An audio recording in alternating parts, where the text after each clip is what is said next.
Michael was one of a kind. Thinking back to when we met and the many times that we spent together. And whenever we were out together and there would be a picture taken, there would be a caption of some kind. And the caption usually said something like an odd couple or an unlikely pair.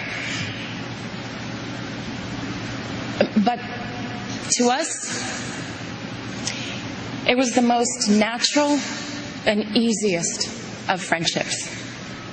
I was 13 when we met, and from that day on, our friendship grew.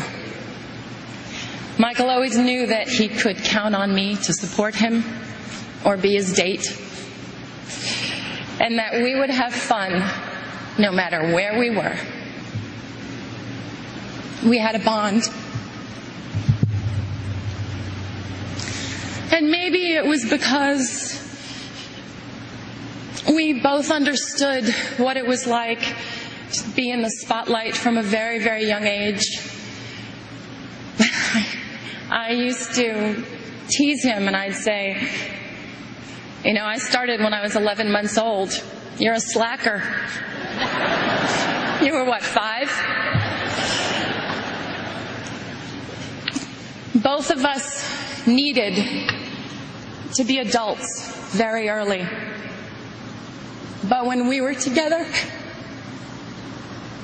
we were two little kids having fun. We never collaborated together.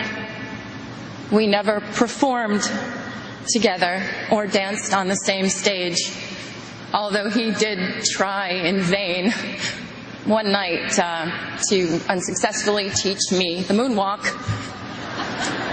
And he just basically just shook his head and crossed his arms at my attempt. We never filmed a video or recorded a song, but what we did do was laugh.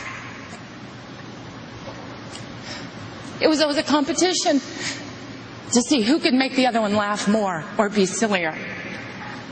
Michael loved to laugh. His heart would just burst out of him when he was laughing. He adored it when I did silly imitations or told him stories about my life. MJ's laugh was the sweetest and purest laugh of anyone's I had ever known. His sense of humor was delightful, and he was very mischievous. I remember it was the night before Elizabeth Taylor's wedding, and he had called me prior and asked if I would join him. He didn't want to be alone for all the festivities. And it was the night before the big day, and Michael and I tried to sneak in to get the first peek of the dress. And we were just giggling like crazy, and we almost passed out in hysterics when we realized that Elizabeth was actually asleep in the bed. We thought she was in an entirely different room. And we had to laugh and sneak out. Then at the point of the wedding, when there was the first dance, basically we had to joke that we were the mother and father of the bride. Yes, it may have seemed very odd to the outside, but we made it fun and we made it real.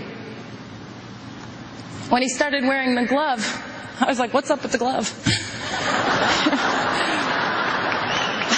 I was like, look, if you're going to hold my hand, it better be the non-gloved one, because sequins really hurt me. He would dig in. He'd just shake his head and he would just smile. He loved to be teased. Seeing him smile made you feel like everything was going to be all right. To the outside world, Michael was a genius with unchallenged ability. To the people who were lucky enough to know him personally, he was caring and funny, honest, pure, non-jaded, and he was a lover of life. He cared so deeply for his family and his friends and his fans.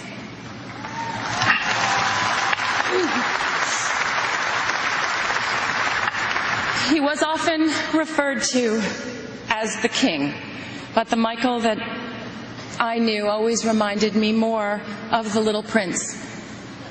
Thinking of him now, I'd like to share a passage from the book. What moves me so deeply about this sleeping prince is his loyalty to a flower. The image of a rose shining within him like the flame within a lamp, even when he's asleep. And I realized he was even more fragile than I had thought. Lamps must be protected. A gust of wind can blow them out. Michael's sensitivity was even more extraordinary than his talent. And his true truth resided in his heart. As the little prince also said, eyes are blind. You have to look with the heart. What's most important is invisible.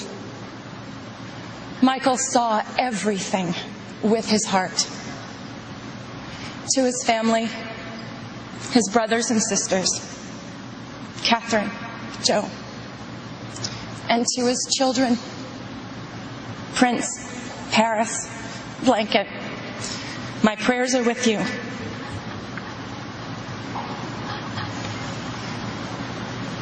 Michael's favorite song was not one of the countless masterpieces that he gave us, but it was a song that Charlie Chaplin wrote for the movie Modern Times.